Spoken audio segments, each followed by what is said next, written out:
Hey there troops, it's me TheTacticalBrit, and the Battlefield 5 Open Beta is now available to everybody. Access is running till September 11th, and there's a lot to get your teeth sunk into. But since playing from September 4th, I think I've managed to compile a pretty good understanding of the beta as a whole, and so far I've been really impressed. It's probably one of the best gunplay experiences I've had in a long time. It's one of the best action experiences I've had in Battlefield, and everything feels fluid and fun. And it's really good. There's lots of really positive notes to take away. Conquest gameplay, gunplay, everything is feeling really solid. However, I do have a number of gripes. And in this video today, I'm going to quickly go through some of the most important changes that will be necessary post-beta and things that Battlefield 5 will need to change. The first one is pretty simple for me, and that is the revive indicators. Seeing as squad mates can now revive other squad mates, the fact that they are completely more or less invisible is really frustrating. They're not obvious enough, and it's really annoying because there's lots of situations I've found myself in where I've had squad mates literally tell me on the mic that they are right next to me and the revive indicator almost didn't kick in. It was impossible to see where their bodies were. This is even more frustrating because medics as a whole, who can revive everybody on the team, can see lots of people going down, but don't really have a good indication of who is revivable and who isn't, and that definitely needs some work. The next one is scope time. This is something I've noticed in the beta. It appears that the longer scopes appear to have a bit of a delay when they zoom in, and I think this is by design, and I understand that, but some of that delay feels a little bit too long. The scopes also tend to go like blacked out before they actually zoom in, unlike the medium and iron sights, and it seems to be really frustrating. I don't really want to look at a fraction of a second of a black screen before I'm looking at my target, and I think that definitely needs some work. Moving on is tanks. This is something that has changed pretty excessively in Battlefield 5. Tanks now have a turret speed, which is really cool, and they operate effectively like the ones in World of Tanks. The turrets catch up to your reticle, and it makes a lot of sense, and it makes them less overpowered as they were in previous iterations like 3 and 4, where you could literally do a full 360 based on sensitivity and not much else, and that's kind of good now. But the problem is, because the turrets are now so much slower, the tanks themselves need buffs.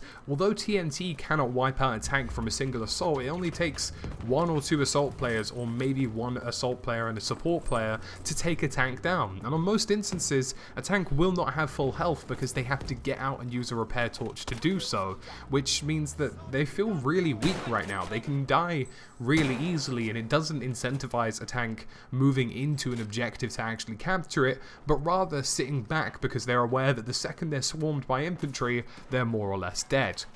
The next gripe I have is lenses. This is a really weird thing, and I don't think this is by design, but I think it might be a bug. But the lenses seem to have this sort of weird overlay color to them. They sort of darken everything that's within the lens circle, and in most situations it makes most things almost impossible to see, especially player models. I don't understand why they've done this. I understand that the color of the lens needs an offset background for it to actually be noticeable, but what they've done just completely blackens out your screen and isn't very good looking at all. The next one is a big one, and this is unlocks in game.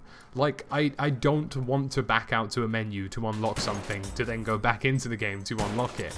And it really does tie in with satisfaction as well. I want to be able to grind in game and then reap my rewards in game. I want to unlock that gun there and then, and I really don't appreciate having to go to an entirely different menu just to unlock a weapon, and that definitely needs changing in my opinion. The next one for me is cluttered menus. This is something that is pretty obvious the second you even fire up the game. In my opinion, there's just too much going on. You need to have something called progression, you need to have something called customization, and then you need to have multiplayer. Because at the moment you've sort of got armory, company, assignments, you've got multiplayer, but the multiplayer is also broken down into different events. Like, it's very confusing. It's even for somebody who plays a lot of Battlefield and you know, has been in this franchise for a while, opening that menu was really just like discomforting. I didn't really know what I was doing. I'd rather just have 3 submenus of multiplayer, assignments, and customization. If those were the 3 menus available, that would be a lot better. And tying in with this, I don't really understand why we have to have an armory that features all of the gun customization and then the progression skill trees, and then you have a separate menu for your company. Like, I understand that your company is different to the guns you're using in your armory, but or what you're doing with the guns in your armory, but it just makes no sense. You could combine character customization, weapon customization, and progression all into one menu, and it would make a lot more sense. It would be more intelligent. Moving on from customization in the skill trees is something that's actually a fundamental problem with the skill trees themselves, and that is that they are just purely beneficial. There is no kickback to you using a certain skill. Like, if you want faster aiming, great, then you can add something else, and rather than, trading off certain instances, you're effectively just getting a more and more powerful weapon every time you use it, and that doesn't make a lot of sense in my opinion. Tying in with this is the fact that all visual customization, like, using extended magazines, or using a stock, or using a foregrip, or something like that, is purely visual. Like, these are just purely visual customizations and don't have an effect on your weapon. I would much rather the progression skill tree was a skill tree that unlocks certain attachments. So, say for example, if I want a faster aim down sight time, I unlock a certain style of foregrip, and then that would be shown in the progression tree that this is the foregrip that I am using. And then when I select that, I can visually then customize that foregrip to look cool, night ops, urban tactical, whatever I fancy, all on the same screen. That would make way more sense and be far more intelligent.